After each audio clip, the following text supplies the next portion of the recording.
Evening, everybody, and welcome to this evening's session of the Development Control Committee. Just a quick couple of preamble items and then we'll get started. Development Control is a quasi-judicial committee.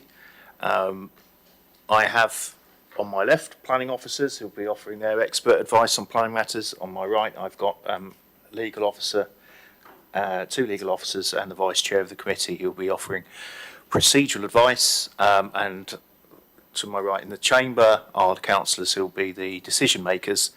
As they're acting in a quasi-judicial capacity, it's not a political decision. They will try to be as objective and balancing the arguments, giving weight to them according to planning law.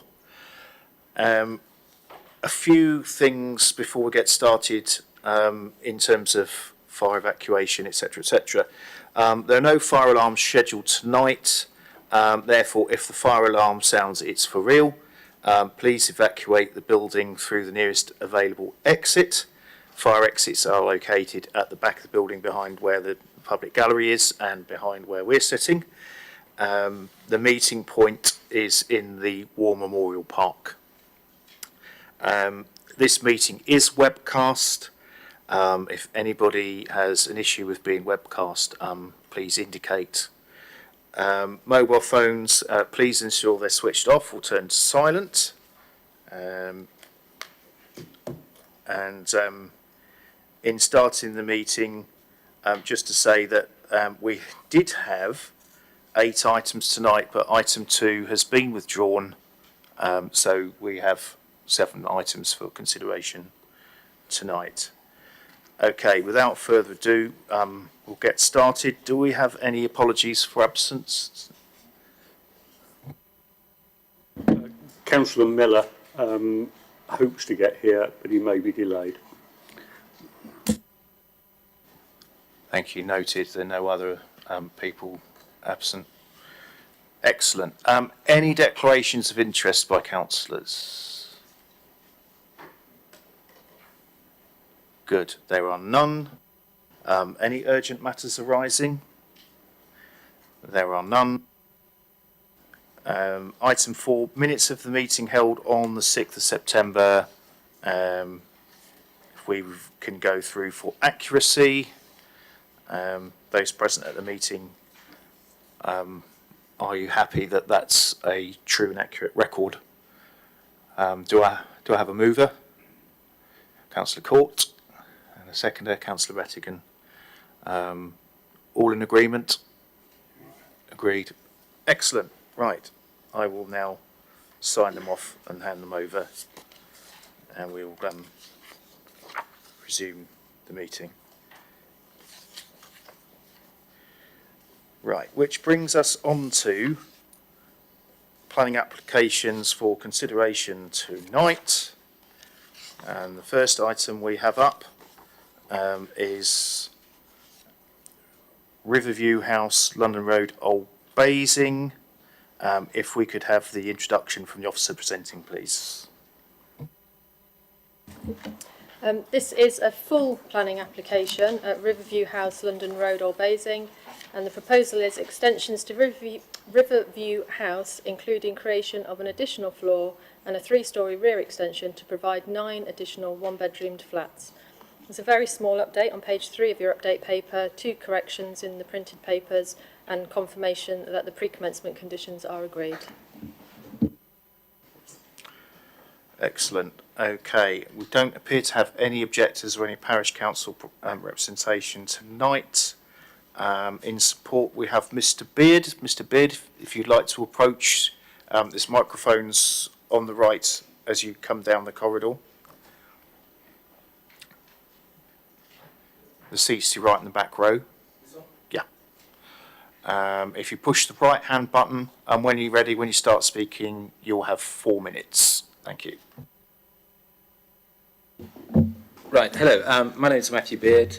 Just to let you know, I'm a local businessman. I've been operating in Basingstoke since 2004.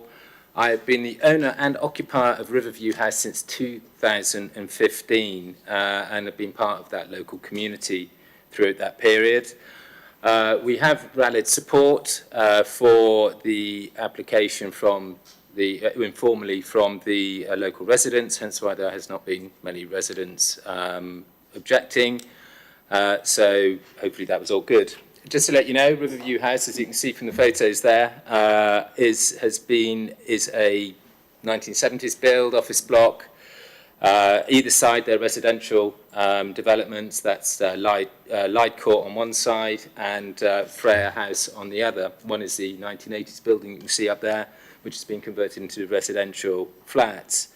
Riverview House itself is tired. It's red brick. It's office block. It's got no real significance or importance in terms of its facade.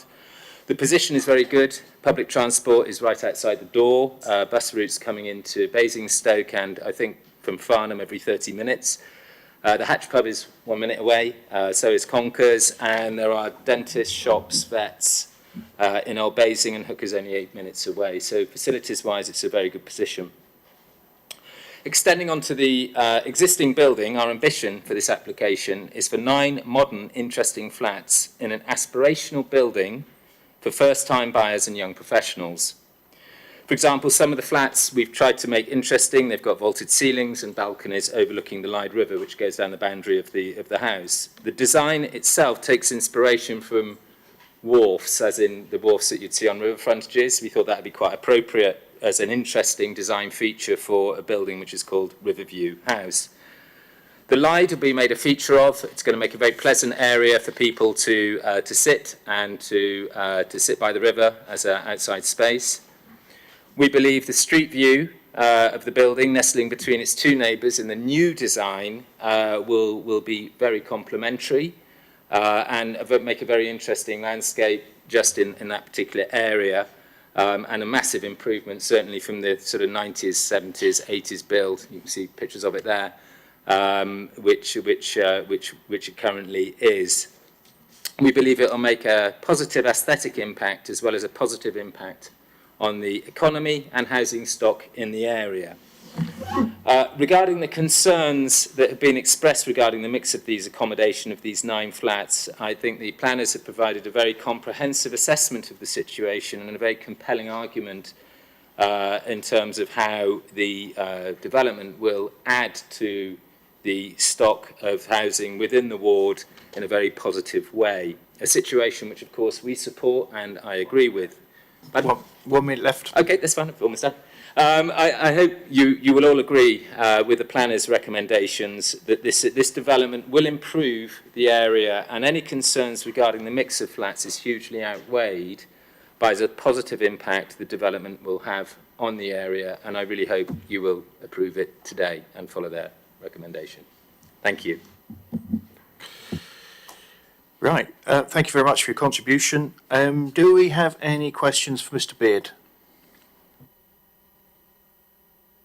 I think that's a no. Okay. Do we have any questions for officers? Councillor Faulkner? Thank you, Chair.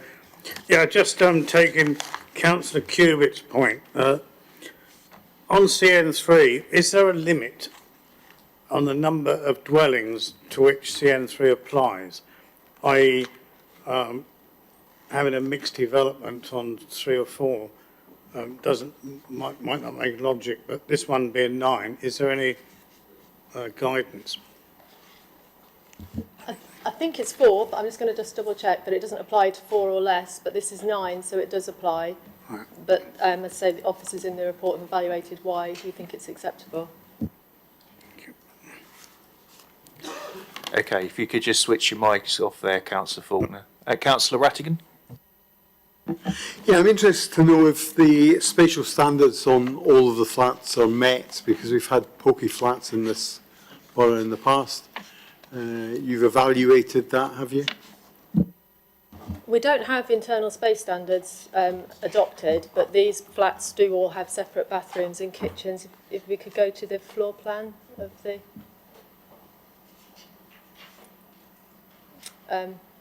it's not the great, but they'll be on your papers as well. Yeah, but there's separate bedrooms, bathrooms, and kitchen living areas. So it's not studio apartments. They've all got a front door off the main hall corridor. There's the ground floor has the communal space, the bin storage, top left. So there's a one bedroom. Oh, it's gone. Yeah. So on the left hand side there, because the rest is the existing property. So there's one bedroom property there with a separate bathroom. As you go up to the first floor, you've got two on either side of the corridor with the bathrooms adjoining the B1 or the flats, whichever way they do. So the party walls, bathrooms, separate bedrooms, living room, kitchen, diner area for the one bedroom with the balcony, and then on the top floor, the same footprint is repeated on the H ends, I suppose, and then the H bit in the middle is spacious bedroom at the end, a larger living dining area with a kitchen area and a separate bathroom. So it's not studio apartments. Everyone has their own front doors. Chair, can I just say, in our printed papers, it's so small. I really need a magnifying glass to see it in that detail. And I just wonder, for future, if we've got something that is in detail, maybe we could have it a little bit larger so as we can properly see out. Thank you.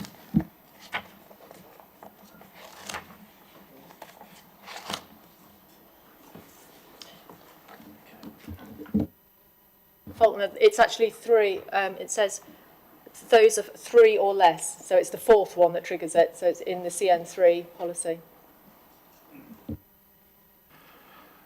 Okay, Councillor Hussey? It's already been mentioned, but it's a hobby horse of mine. The diagrams are meant to be informative, and they're not. It's not a little bit larger. With these diagrams, there should have been almost one a page so that we could actually see, because even with the magnifying glass, it's extremely difficult to read them. So please, for all future ones, thank you. Is there any question you have on the existing plans that is illegible on the current diagram in front of you? I take that that's a no. Any further questions? Okay, debate. Councillor Goddison. Thank you, Chair. I'll be very brief. Both my local parish councillors who are involved with this application have objected to it, but they have made it quite clear to me that they do not object in principle to this property being turned into flats.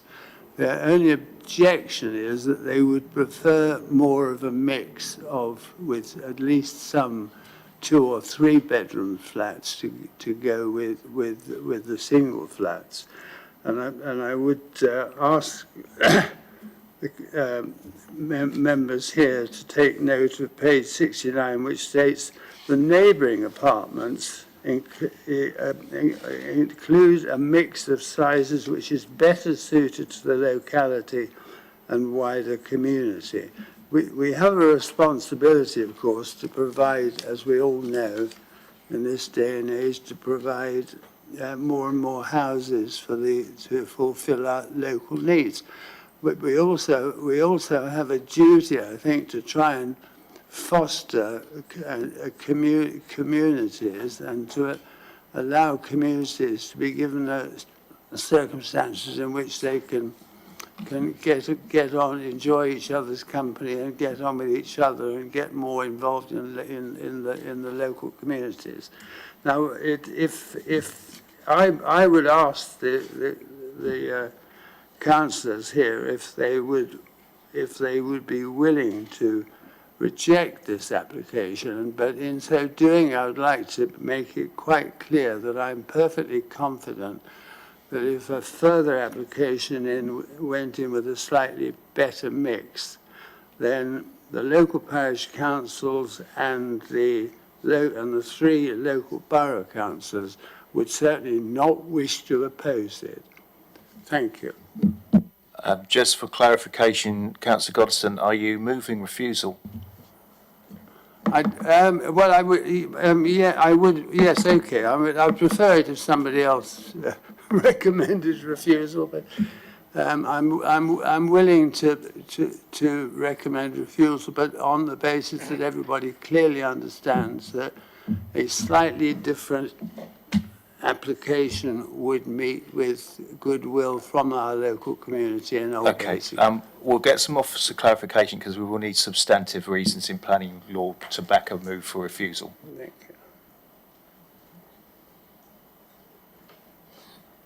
you. I should know that by now. Thank you, Chair. It's just in terms of advice to the committee. So I appreciate that at times you will have applications before you and you may consider there might be a better alternative. As always, you have to consider the applications before you. The way that we've assessed this particular application is that we've recognised the fact that it is obviously all one-bed units, but because of the particular characteristics of the site, because of the way that the building is, because of its location, etc., actually on balance, the housing mix is considered acceptable across the 9. Yeah, it's 9. It's not a significant number beyond that. So in terms of reasons for refusal, I think we would struggle significantly on a refusal reason on housing mix only. But it's just to confirm, members, you would have to consider this application on its merits as opposed to seeking an alternative. Okay, Councillor Rattigan, here is your hand raised. Thank you, Chair. I couldn't disagree more with Councillor Goddison. I have to say, it's refreshing to see a development of one-bedroom flats. We all are aware that getting on the property ladder at the moment is particularly difficult for people to save up a deposit, and many people would take the opportunity to escape their families or their current surroundings to see this as their home. I think it's well laid out, the reasons for approval, and there is a lack of one-bedroom accommodation, both within the borough for our social housing, but also for our market homes. So I have to say that the reasons for refusal that Councillor Goddison have put up are not substantive to me, and therefore I will be voting for approval. Would you like to move approval? Yes, I'm happy to move approval. Okay, Councillor Goddison, just to clarify, are you happy to move refusal? Because you seemed a little bit reluctant. If the committee wishes to vote on an approval, I'm happy to withdraw my request for refusal until I see what the outcome of the. Okay, excellent. Councillor Hussey and Councillor Robinson. I was going to move the recommendation, so I will support the second, Councillor Rattigan. For me, it's providing a number of single units which the market needs, which we need as a council, and it's a commercial decision to go for one bedroom rather than two bedroom, which is not a planning matter, so I support the recommendation. Thank you, Chair. I was going to second it. Councillor Hussey's already done it. It's a pity it's not a better mix, but I don't think there's anywhere near enough reason there to refuse it, so I will be supporting the application. Excellent. Any other contributions to debate before we move to vote? Those in favour of the recommendation, please show. Those against? Abstentions? 1. Okay, that's carried. Thank you very much.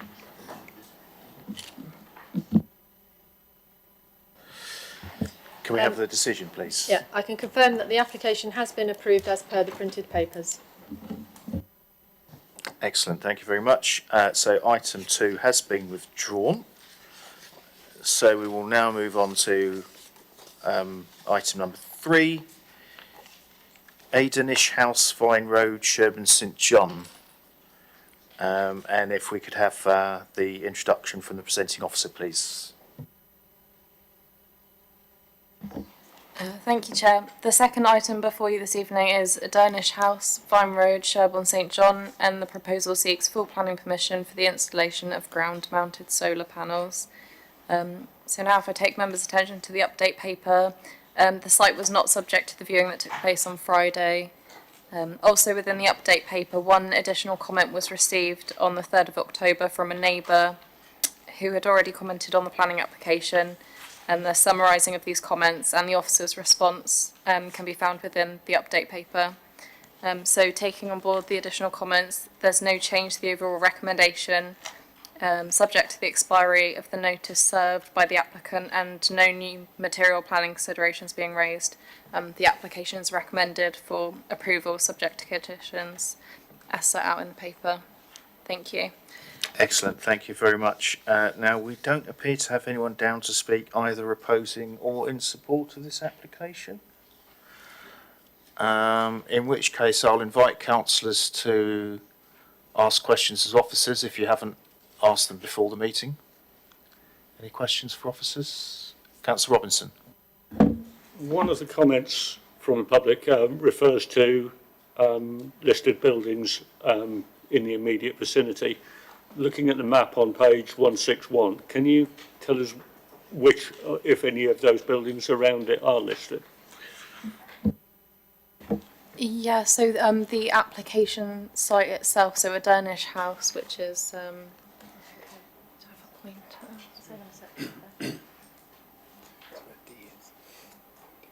So this house is listed.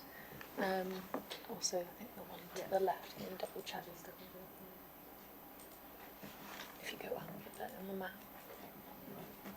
Go up a bit on the map. Manor Farm Stables. Yeah, okay.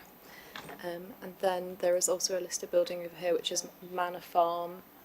And then, where's the church? Yeah, next to Manor Farm. And then there's a church here that's also listed, which is out of the location plan. Sorry.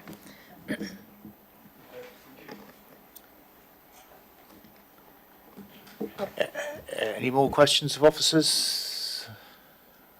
Okay, debate? Yes, Councillor Bound. I don't particularly want to debate it, Chair. I'm fully in favour of this proposal and I'd like to move recommendation. Duly noted. Councillor Freeman. Happy to second the recommendation.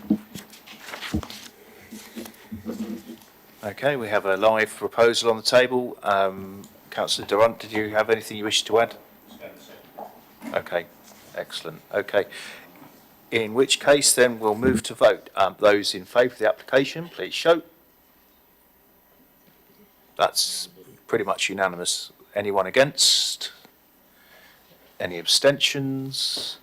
That's carried. If we could have the decision, please. Thank you, Chairman. To confirm that application, subject to the expiry of notice served and no additional material planning considerations being raised, is recommended for approval, subject to the conditions and informatives listed within the report and update paper. Thanks. Excellent. Thank you very much. Which brings us on to item number 4, Cottage Farm New Road, Pamber Green. If we could have the officer introduced, please. Thank you, Chairman. This application is at Cottage Farm New Road. Planning permission is sought for the erection of a single dwelling with a detached garage, associated parking and garden. The scheme follows approval for planning permission for a single dwelling, which was granted by this committee in July 2022. The only update is to confirm that the agent has agreed to the pre-commencement conditions and the application is recommended for permission as set out in the officer's paper. Thank you very much. We don't appear to have anyone down speaking against, but we do have Mrs. Downey and Mr. Nielsen speaking in favour, if you'd like to take your seats to the right there. Thank you very much. And when you're ready, if you push the button on the right of the mic, you'll have 4 minutes between you. Thank you. Good evening, Chairman, committee members. My name is Andy Nielsen and I'm the applicant. As you know, the planning officer, Luke Benjamin, has recommended this application for approval and Caroline will speak with you shortly about the planning history and policy. I would just like to take a few moments of your time to explain what our intentions are if we are fortunate to gain the committee's approval. The dwelling has been sympathetically designed to complement other buildings locally with a traditional look, to fit within the landscape to run in line with all the neighbouring properties. The dwelling has been designed to be a truly environmentally friendly, sustainable family home. We will be using locally sourced materials, and it will be constructed by hand by local craftsmen and tradespeople. Using a timber frame structure allows for new high-tech insulation to be installed, which gives very low U values, much lower than those required by building regulations. It also gives extremely good air tightness. This then allows for the dwelling to be heated by air source heat pump. In addition to this, solar panels will be installed. These will supply electricity for the house and to an electric car charging point. By planting native hedgerow around the perimeter of the plot, installing bird and bat boxes and following other recommendations of the ecology report, we will greatly enhance the biodiversity of the area. In conclusion, it is our intention to build a beautiful family home to be enjoyed by many generations to come. As Mr Nielsen has just discussed, the application here at Cottage Farm will be fully compliant with Green initiatives. The application seeks to amend, as Luke was mentioning earlier, the position granted on the previous application in 21. By way of background, an application was submitted and withdrawn in the tail end of 2022 following dialogue with the planning officer. The application before you is fully supported by the officers. The applicants worked alongside the team to ensure that the scheme is acceptable, and a variety of changes have been made through the course of the application, not least the removal of the office above the garage and a reduction in the overall size of the development as outlined in the officer's report before you. In short, the scheme complies with SS6A. It is not isolated. The application is on previously developed land. There's been no objection from the landscape team, and the officer acknowledges that there is very little harm by the small increase in plot size. The application admittedly makes a modest contribution to the 5-year housing land supply, but it does make a contribution. Importantly, the fallback of the extant permission is a material consideration. We've worked alongside the officers to address third-party concerns, hope that you, like they, are able to approve this application here tonight, supporting their report, so that this site can be delivered as soon as possible. Thank you very much for your time. Excellent. Thank you very much for your contribution. Do we have any questions? Councillor Rattigan. Can you, I know we've got a table on page 177, but can you give me a percentage terms of the increase in the footprint over the application that's been approved? The application that was approved was single storey, so if we bear that in mind, the increase initially looked at being an increase of approximately, I think, about 110%. On top of that, it's now looking around at just north of 80% increase on what was approved in 21.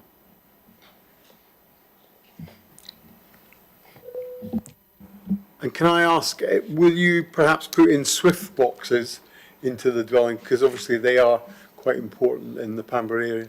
Yes. Thank you. Any more questions?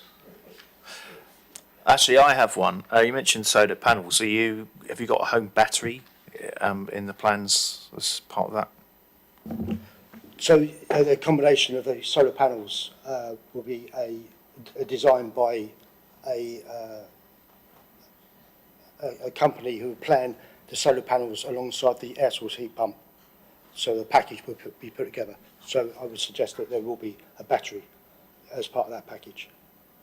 Okay, that's great. Thanks very much. Any more questions? Okay, good. Thanks very much for your contribution.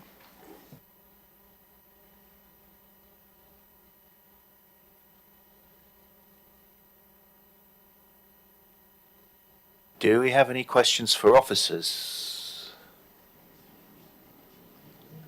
I think that's a no. Okay. In which case, debate. Councillor Rattigan, Councillor Robinson. With the planning history on this site, I think there is no particular reason to refuse it, and I have to say the report is very full in its demonstration of what we would be getting on this site, and I like some of the additions, air source heat pumps, solar panelling, a swift box. So I'm happy to move the recommendation as laid out in the report. Okay, we have a mover, Councillor Robinson. Councillor Rattigan said pretty well what I was going to say, so I'm happy to second it. We have a proposal. I take it nobody else has anything to say before we move to vote. Okay, so if we move to vote, those in favour of the proposal, please show. That's unanimous. That's unanimous. Okay. If we could have the decision, please. Thank you, Chair. So the application has been recommended for permission subject to the conditions set out in the officer's report. Has been approved, sorry.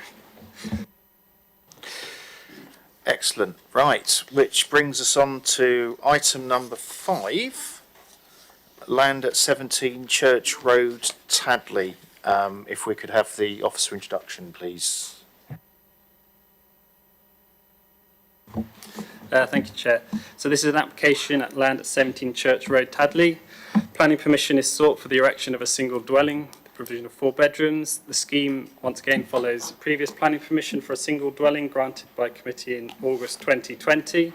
In terms of update, the agent has agreed to the pre-commencement conditions. The reason this application is before you is due to one of the applicants being a relative or employee at Basingstoke and Dean Council, and the application is recommended for permission as set out in the planning officer's report. Excellent. Thank you very much. We do not appear to have anybody down to speak in objection to this application, but we do have Mr. Cottrell speaking in support. If you'd like to make your way to the seat to your right. Excellent. And when you're ready, press the button on your right and you've got 4 minutes. Good evening, Chair. I'm not planning on saying too much on this application, as I think the officers have written a very good report and covered all of the main points. The application, as you've just heard, is an amended scheme to extent permission that has actually been implemented and already commenced on site. The changes are being sought in the design to make the better use of the land in providing additional first floor accommodation, as well as obviously the ground floor bedrooms and normal living space. This is to allow for potential for living carers for the applicants. And as I've said here before, it makes perfect economical sense when you're building to build for the future.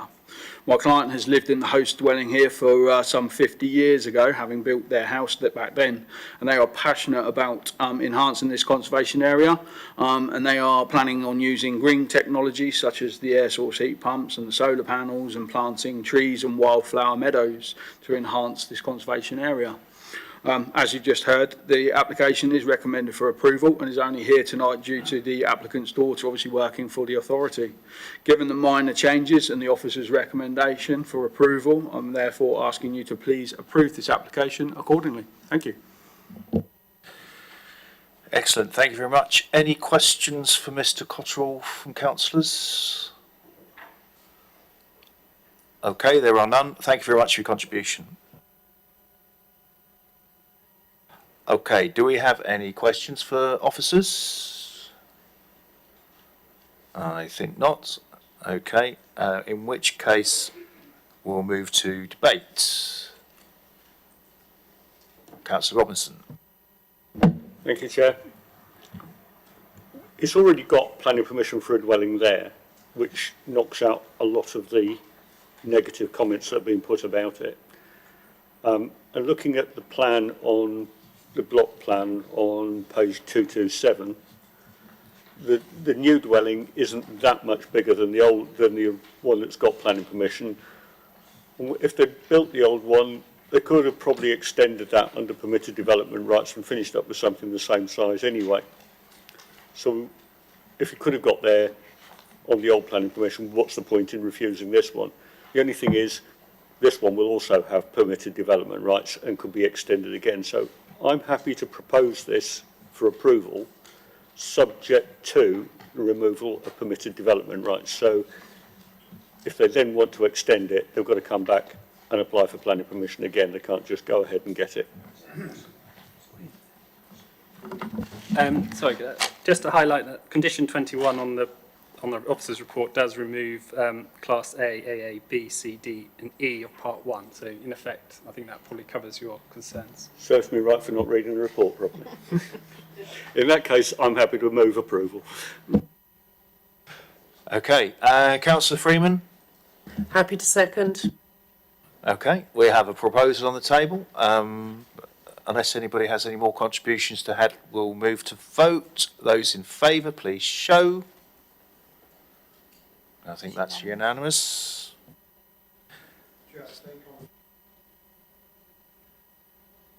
Duly noted. If we could have the decision, please. The application has been approved, subject to the conditions outlined in the report. Excellent, thank you very much.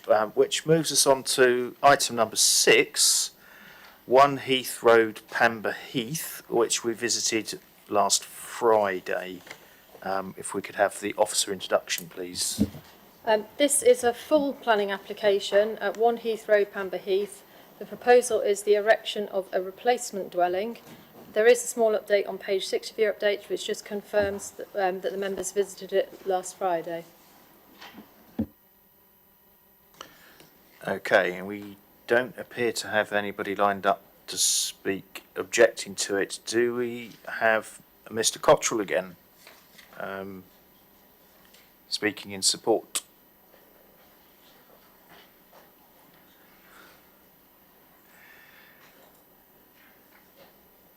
When you're ready, 4 minutes.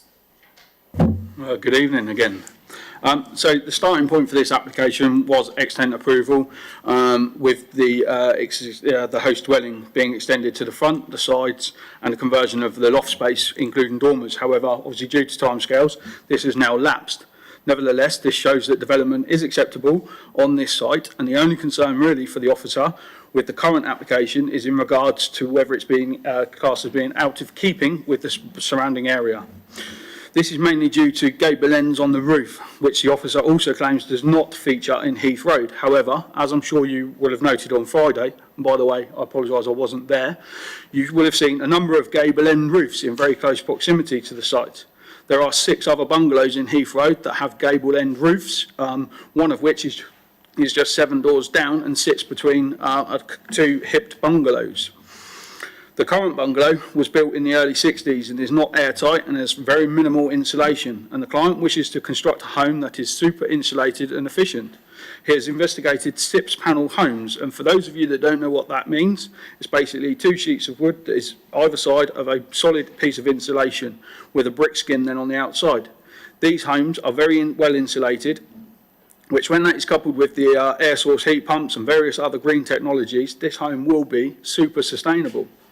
The SIPS panel company have advised that from a build point of view, a gable to gable roof is a much easier build, and I decided that an application to achieve a gable roof was the best way forward and to convert the extent permission into a full application type.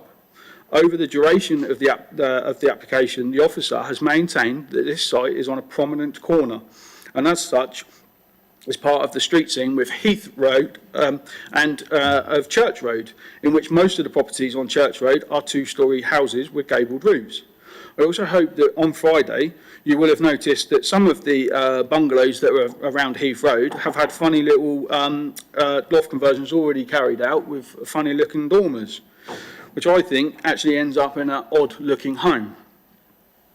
Given the previous approval that has now lapsed, I could now actually advise the client to change his roof under permitted development with the 50 cubic metres allowance that he actually has available to him. This would then give us a very different starting point for a fresh application, and the officer's view that a gable bungalow in this location would be out of keeping. And that would obviously then be incorrect if we were to exercise our rights under PD now. I could also advise my client to revert the roof back to a hip roof, reapply, which would obviously then get the support of the officers. We could then build it out, and again, as you've just talked about, permitted development rights once things have been approved. Why could he not then extend this out to a gable roof at that point? That to me just seems silly and a waste of time, and I would much sooner obtain planning permission for him for the application that is before you tonight. In my opinion, this application is for a simple bungalow form that I do not believe will cause significant harm to the character of this area. And I would therefore please ask you to approve this application accordingly. Thank you. Thank you very much. Do we have any questions for Mr Cotterill from councillors? Councillor Bound. Just one, Mr Cotterill. Did you say that the applicant was considering, or was actually that was the intention in terms of the build with the two pieces of wood with the sandwich? Yeah, thanks for your question. Obviously, we can't place an order with a SIPS company until we have approval, but it's the SIPS panel house is what he will be building. He's of the opinion that these properties, like I say, they are not airtight, they are not energy efficient in terms of how they are. They lose a lot of heat through them. Now, there are obviously various other building types, but the SIPS panel is something that is particularly of interest to him because of the energy efficient rate that you get with these buildings, and they are super efficient in terms of how they work. So yes, that's exactly what he will be doing. Sure. And leading on from that, any thoughts about heat source pumps and solar? In terms of air source heat pumps and things like that, not to obviously teach some of you to suck eggs here, building control, actually now we have to do SAP calculations and things that go into the overall building and how a building is actually put together. And part of that and things with the government, we're actually being pushed into air source heat pumps, and we're actually being pushed into solar panels and parts of that to be able to achieve the emission rates on a building and to get your EPC rating. So it's actually something that is actually happening on every build now. Things are being pushed into that. We're into lots of additional insulation in buildings, so that's why build costs have gone up at the moment, and why people are wanting to make their buildings more efficient, because obviously they're wanting to stay in them longer because it's costing them more to build. And I say it's actually all controlled now by SAP calculations, EPCs, and if you don't achieve your EPC, you can't get your building signed off. If you can't get signed off from building control, you can't get house insurance, so therefore you can't be living in that house. So it's almost a given now. Councillor Howard-Sorrell. Thank you, Chair. Is the most convincing argument you've ever put to this committee, I think. You've almost completely changed my mind. My only concern is you said that if you were to bring an application back, were this to be refused, and the roof would be put in, and then you'd do the permitted development later. The issue isn't just the roof, though, is it? It's the bulk and the height, and that was the main concern that we brought up.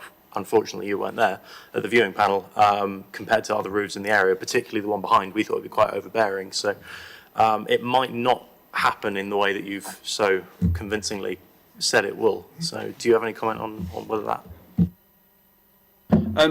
Yeah, thanks for your comment.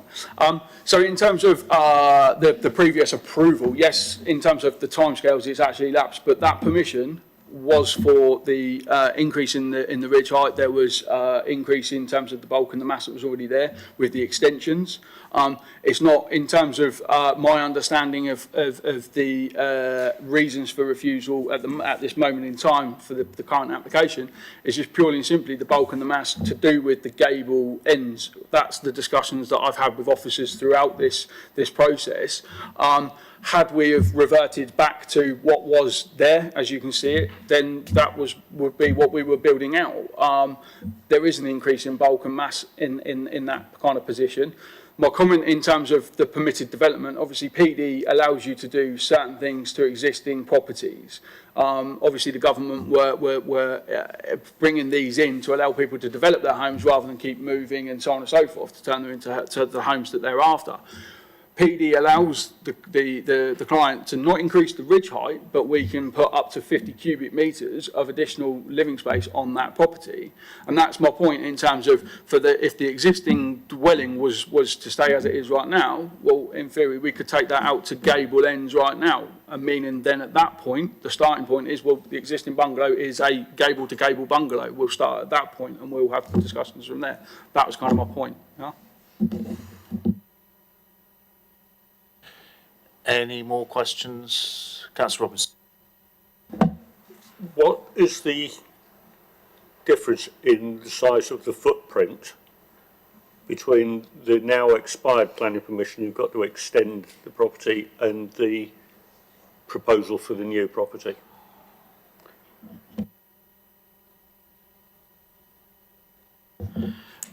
In terms of actual physical dimensions, if I'm honest, I can't give you the actual answer, but if you look at page 244 in the report, I don't know if you can put that on the screen, but you'll be able to see the dotted line that's sat on top of, on the block plan. Back to what Councillor Rattigan has said, it's very, very hard to see on the scales here, but you can see, if you can see where the second roof light is, or the third, let's go with the third dormer on the back of the property, from there up to Heath Road is an extension, okay, that was approved, and there is a small extension on this side as well to increase the overall footprint there. The overall height, as you can see as well on the right picture, you can see the dotted line. Can you see that in terms of that's the existing bungalow, and then that was the one that was the extent approval, so you can see the difference in the ridge height. All right, thank you.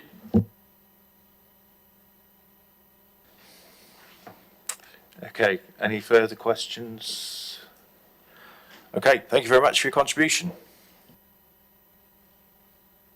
Do we have any questions for officers? Oh, get my head over. Councillor Slimming, welcome. Please approach. You have 4 minutes.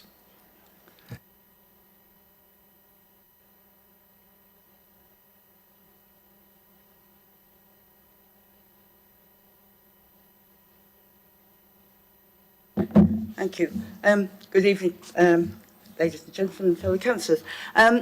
I asked for this to be called in because the gentleman concerned wanted, obviously, to get a decision made. As you can see from the papers, he's been struggling to try and get something done with his bungalow for a long time.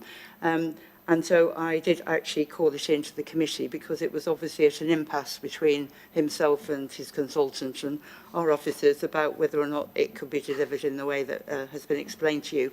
I called for the visit so that you could come and see it. Unfortunately, the gentleman, the applicant, was unavoidably elsewhere. So you couldn't see over the fence, I know. I think you had a good look round. What you may not have seen was actually what has happened on the whole of that road, which is a bungalow estate. And many people have had all sorts of different types of things done to their roofs. They've got different types of dormers. They've got all sorts of things. But essentially, they are still all bungalows, which is exactly what I believe this application is. And unfortunately, some people have understood that it's a house and not a bungalow, and that's some of the objections I believe have been made because they thought it was going to be a house and not a bungalow, or a chalet bungalow, or whatever you want to call it, but obviously I think we all saw those are there. I'm hoping that the technical information that you've now received, which was unfortunately not available when you came to visit, might have helped you understand why this is a quite difficult thing to actually visualise and know what the interest is. I believe that the property that's adjoining next door isn't even in the papers, is not going to be overlooked. It will be the street scene that's going to be affected rather than the individual properties nearby. And I certainly hope that you can consider very carefully what the consultants have said. And maybe this gentleman can build himself a nice bungalow to very sustainable for living the rest of his life in some comfort. Thank you for your time. Thank you very much. Any questions for Councillor Slimming? Okay. Thank you very much for your contribution. Thank you. Could you switch the mic off? Sorry. Well spotted.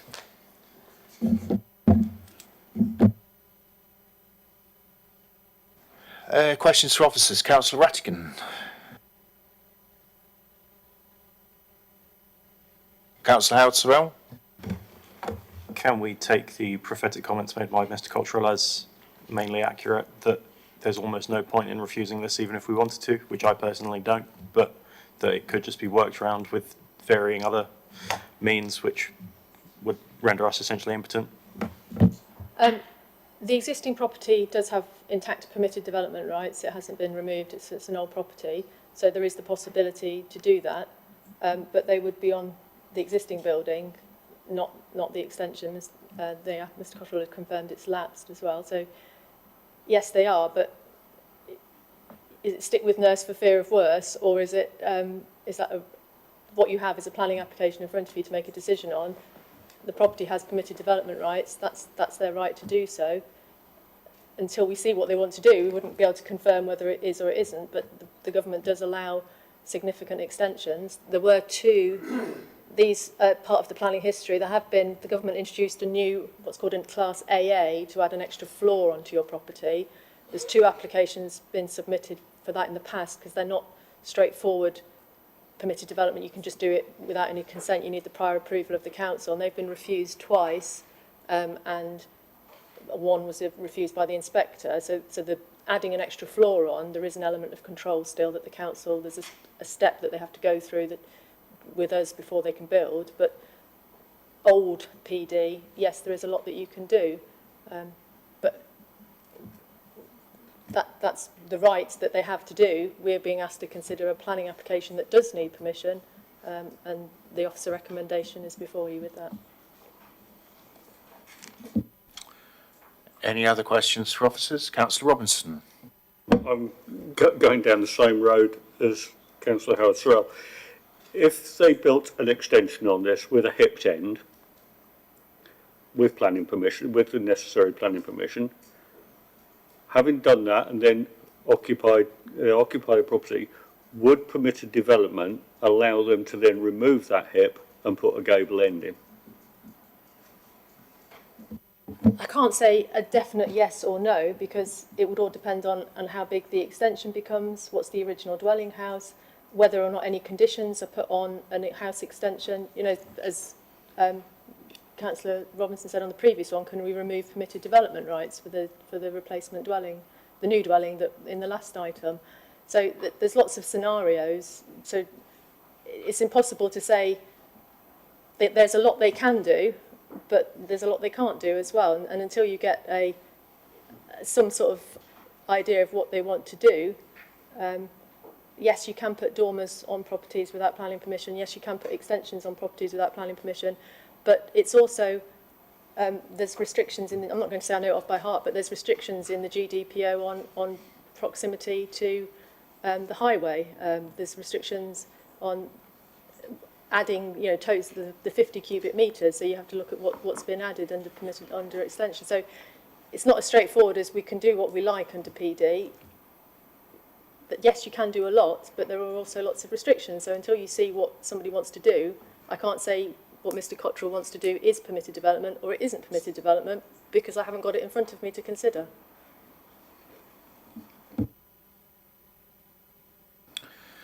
Okay.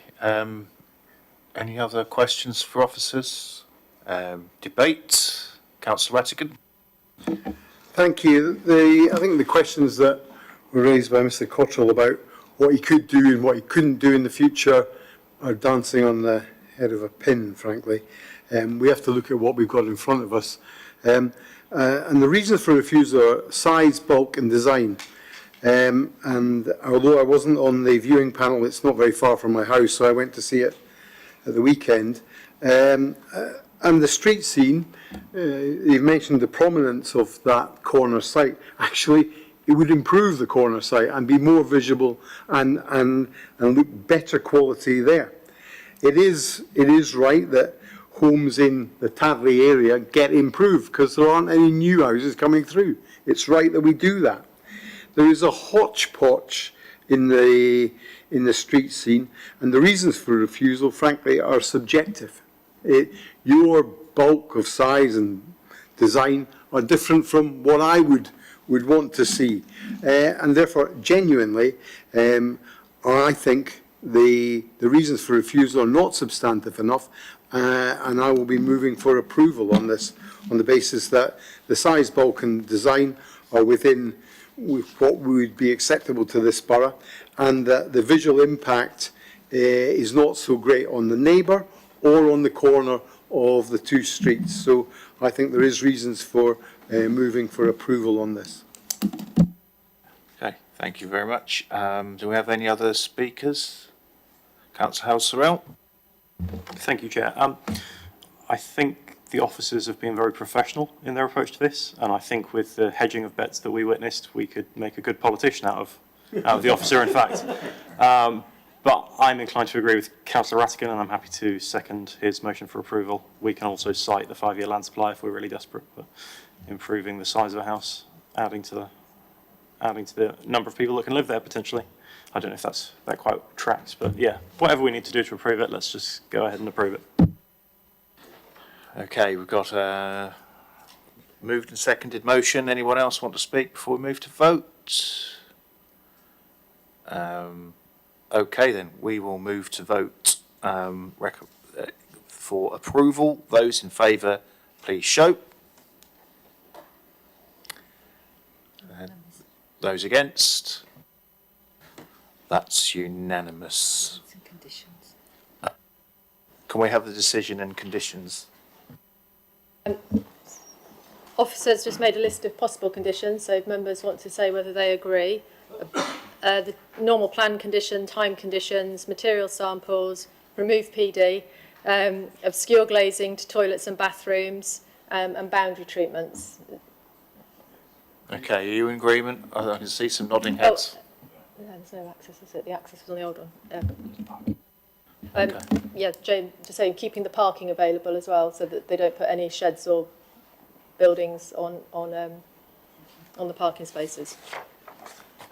Okay, I don't see any dissenters. Do we need the decision reading out now? Well, that's... Yeah.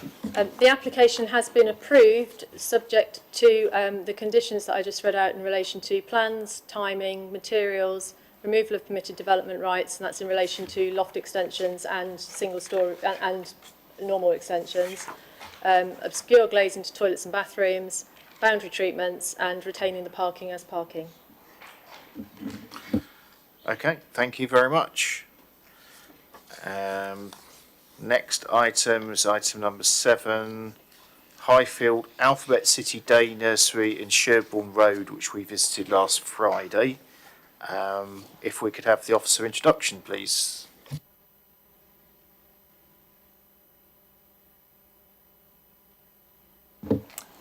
This is a full planning application at Highfield Alphabet City Day Nursery, Sherborne Road, Basingstoke, Hampshire, and the application is for the replacement of timber sash windows with PVCU wood grain finished timber alternative windows. Small update on page 7 of the update, just to confirm the viewing panel that took place last Friday. Thank you very much. We don't have anyone down to speak in objection to it, but we do have someone speaking in support. Laura Newson, if you'd like to approach.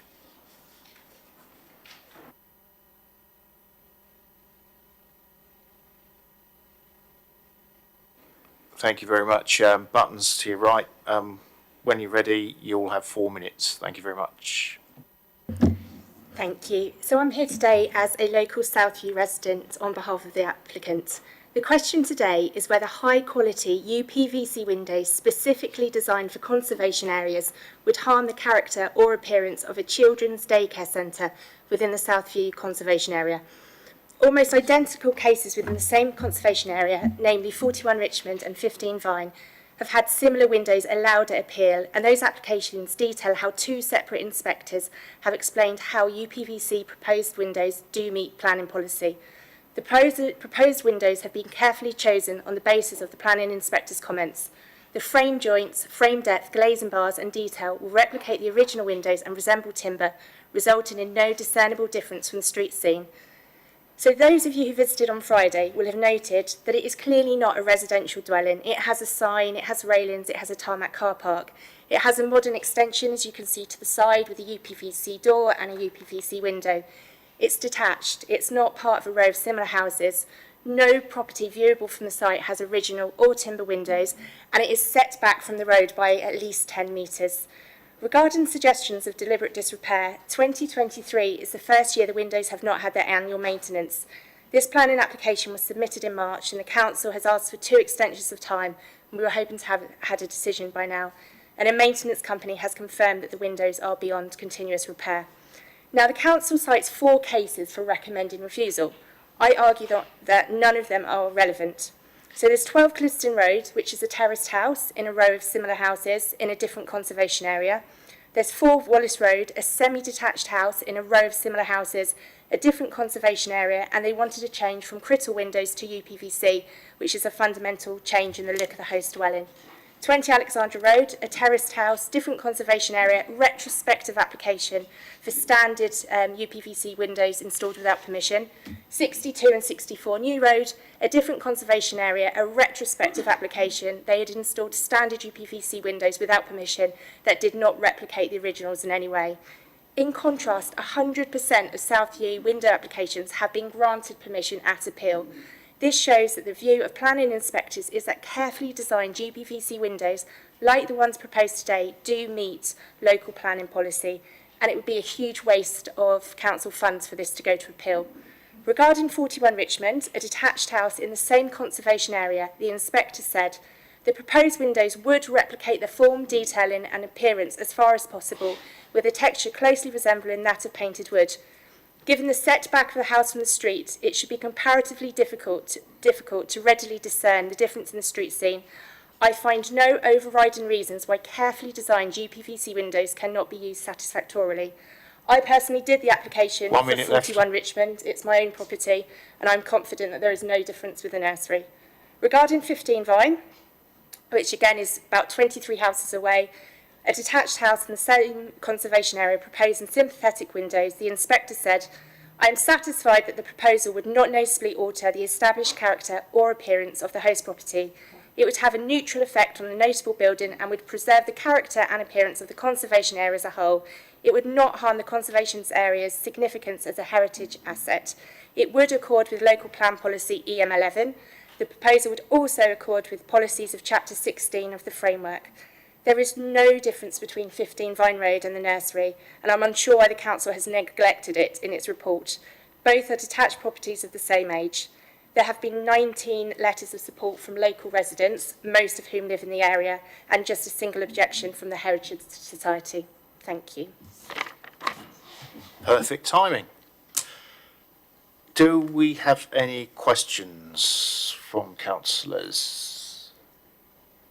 I don't see any hands raised. Thank you very much for your contribution.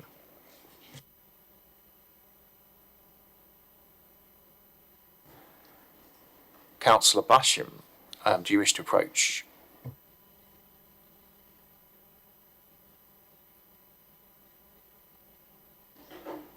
Welcome to DC. When you're ready, you have 4 minutes.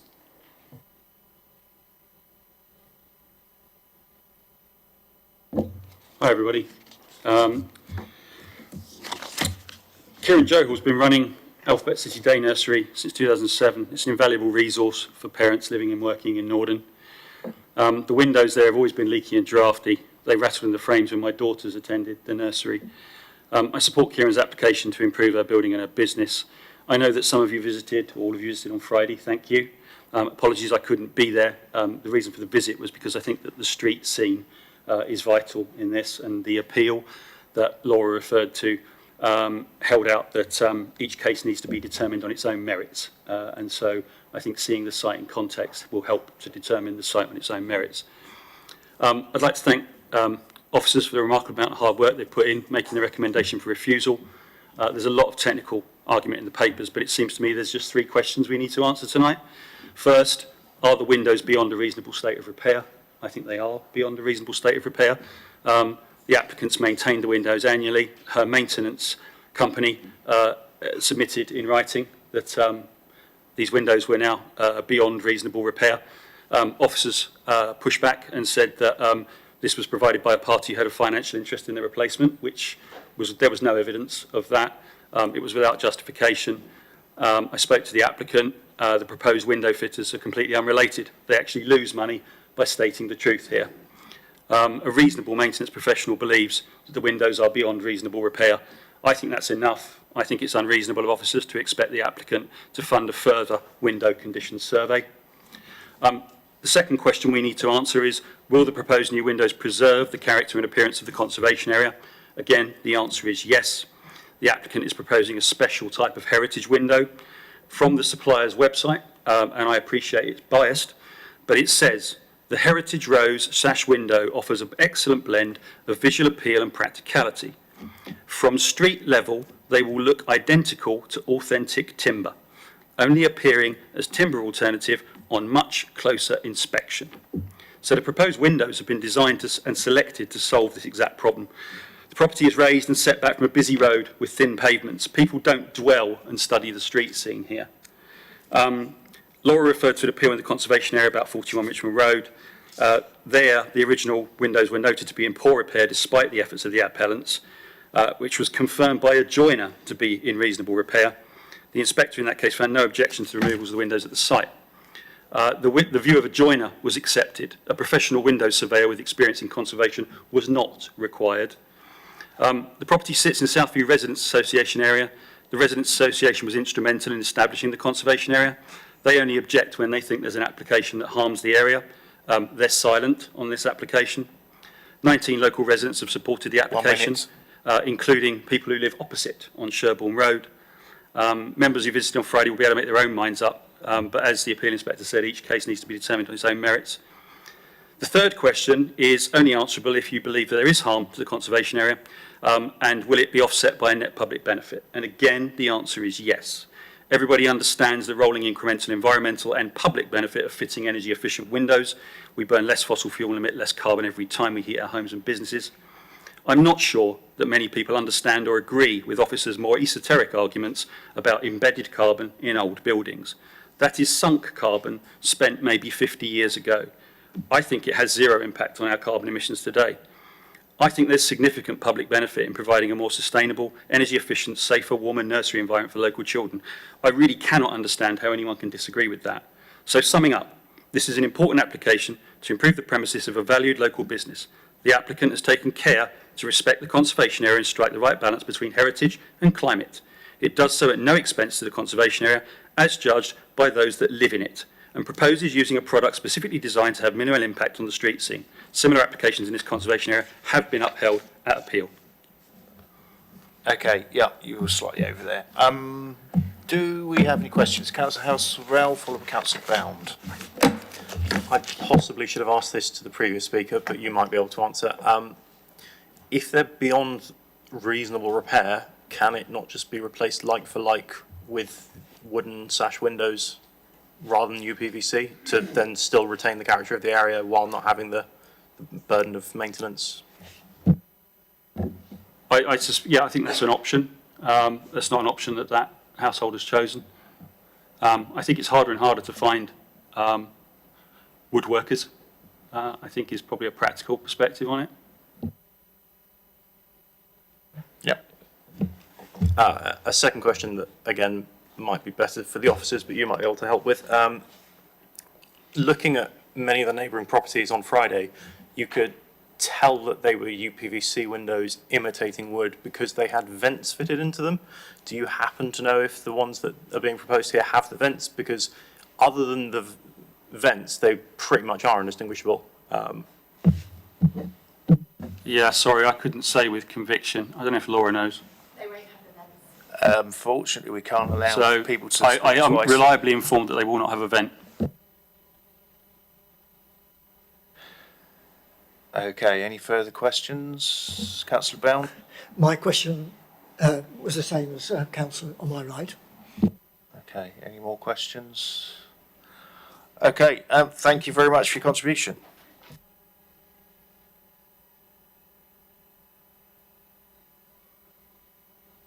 Do we have any questions for officers? Councillor House-Rowell? Having heard that a professional of presumably similar standing to yourselves has come to the opposite conclusion that these wouldn't harm the characteristics in the street scene and the historic value, can you explain, is there a framework that you use to come to that conclusion, or is it purely subjective? You personally, or whoever personally made the decision, doesn't like plastic, whereas other professionals of a similar background and education don't necessarily mind it? Or is it, yeah?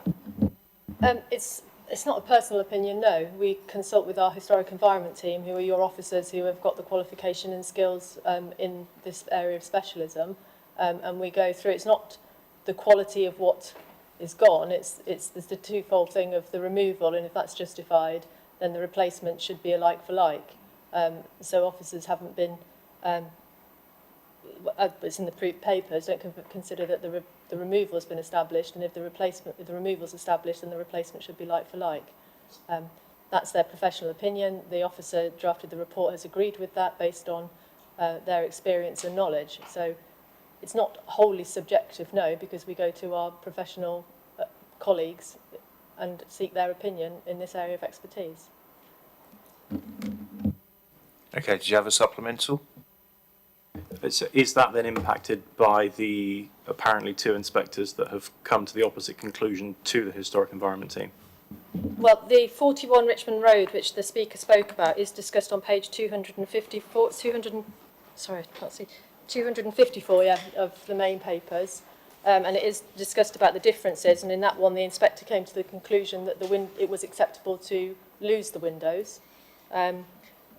And so then he considered that the loss was acceptable, and then the replacements were acceptable in that situation. He also makes it clear that it doesn't set a precedent, and each is considered on their own individual merits. Okay, Councillor Hussey.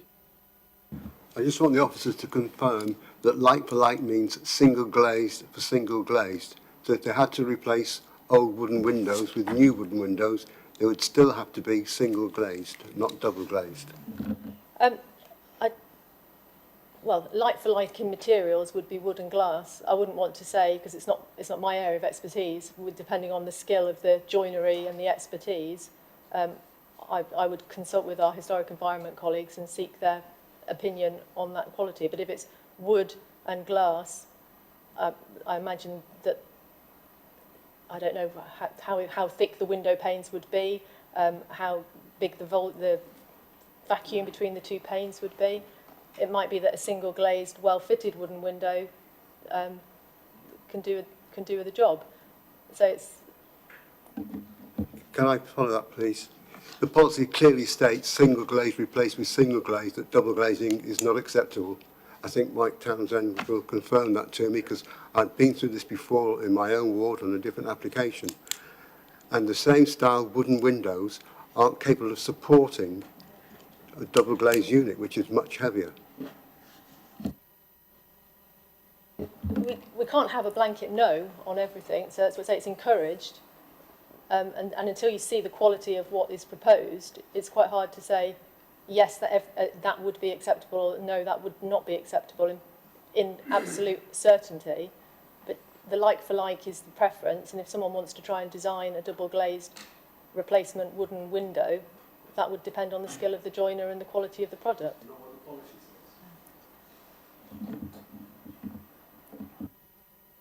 Actually, I have a question on that. Where would secondary glazing come in with that? If it's a non-listed building, secondary glazing could just happen because it's just all internal, there's no external alterations. If it's a listed building, obviously secondary glazing doesn't require planning permission, but it requires listed building consent because it would be considered an alteration to the fabric of the listed building. Thank you. Do we have any more questions for officers? Okay, we'll move on to debate. Councillor Robinson. Thank you, Chair. This, we know, is a notable building in the area, and we've heard that all the other buildings around it have already got replacement UPVC glazing, and that's a big argument for saying we need to preserve this. We preserve it, you know, in itself, it's an endangered species. So it's the last one. We've got to look after it, because the thing with heritage assets, once they're gone, they're gone. You don't ever get them back. In terms of the condition of the windows, I had a good look at them.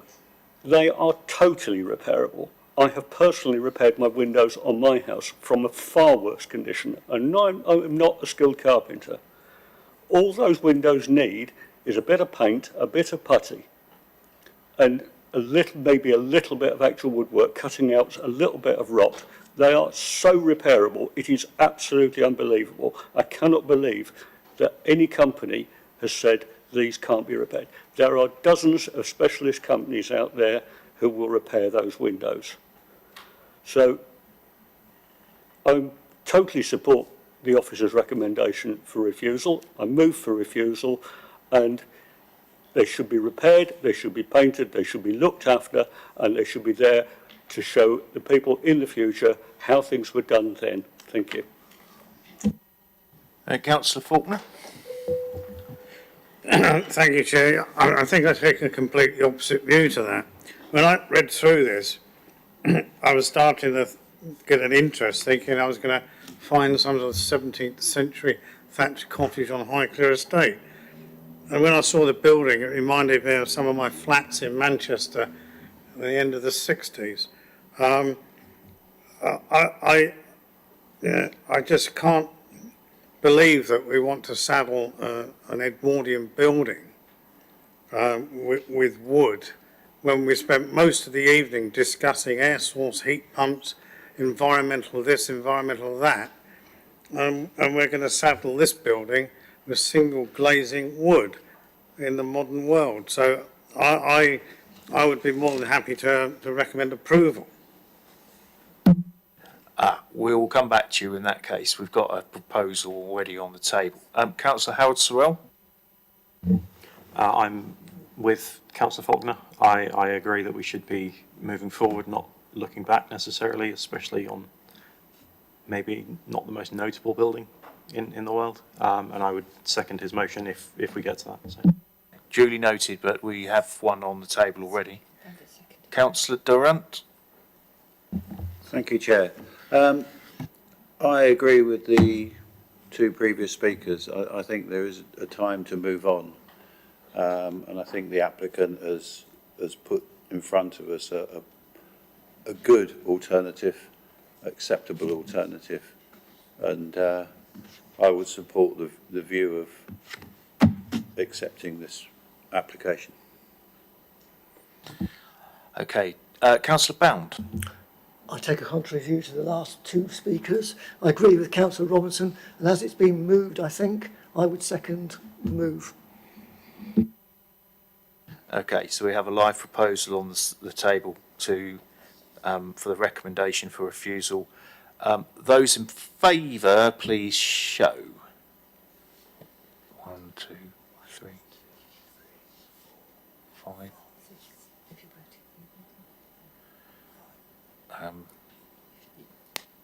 I'll vote reluctantly to carry it. Those against? 1, 2, 3, 4, 5. Yeah. Yeah. Okay. So it's refused with my carrying vote. Okay. If we could have the decision recorded, please. I can confirm that the application has been refused for the reasons in the printed papers. Okay, thank you very much. Moving on to item number 8, land adjacent to Ione, Hawkhurst Road, Tadley North. We've got to have the officer introduction, please. Thanks, Chair. This is an application of land adjacent to Ione. This application is a variation of conditions on the original approval. The scheme seeks to amend the approved plans list to include some modifications to allow for a second floor and an addition of 3 roof lights to the rear and an amended landscape scheme. The proposal also then seeks to remove condition 13, which is the landscaping condition, as details have been submitted as part of the application. The scheme is retrospective. There are no updates with this application, and the recommendation is for permission as set out in the officer's report.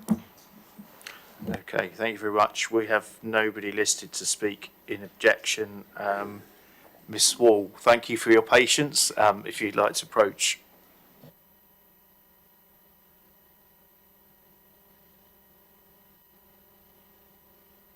Welcome to Development Control. When you're ready, you'll have 4 minutes. Press the button right. Thank you. Good evening, members. Thank you for giving me the opportunity to speak in support of this application as agent acting on behalf of the applicant. You're being asked to consider this application because there are more than 3 objections to the planning application and your officer is recommending the proposal for approval.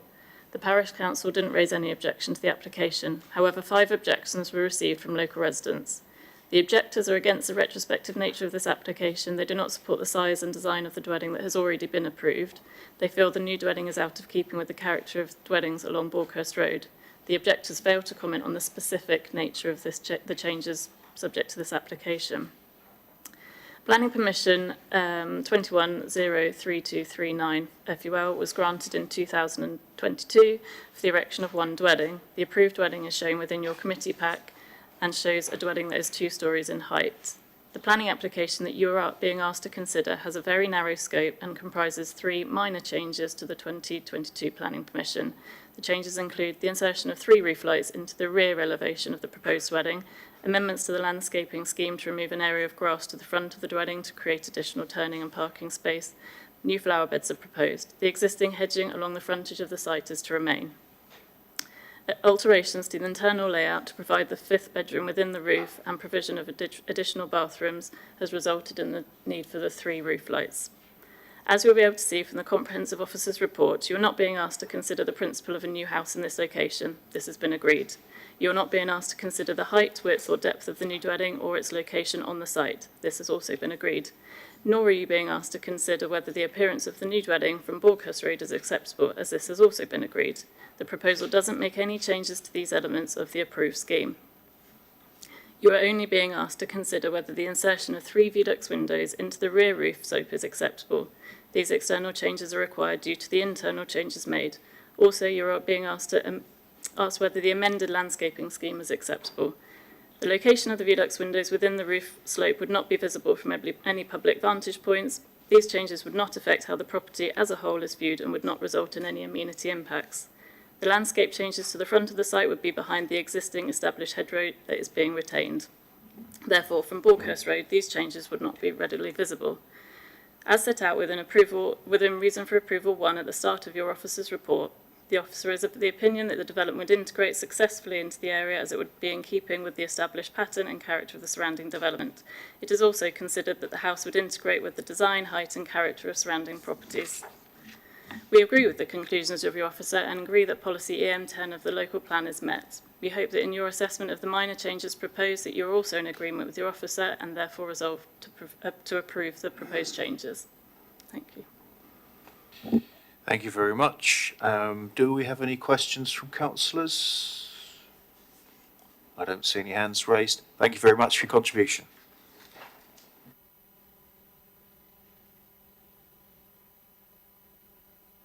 Do we have any questions for officers? Councillor Bound.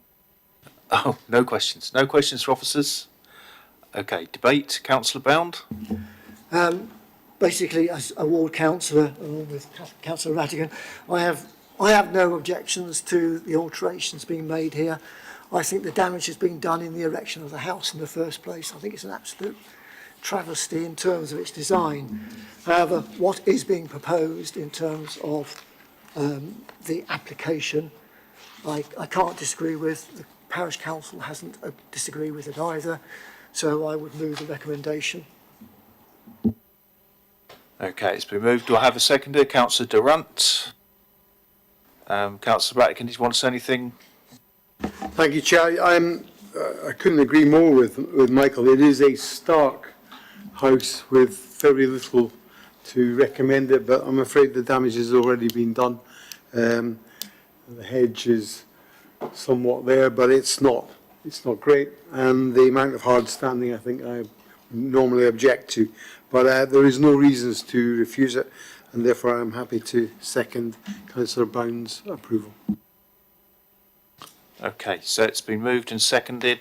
We'll move to vote. Those in favour, please show. I think that is unanimous. Okay. If we could have the decision, please. Thank you, Chair. The application has been approved as per the conditions set out in the officer's report. Okay, thank you very much. And I think that concludes our business this evening. So thank you very much, everybody. Meeting is closed.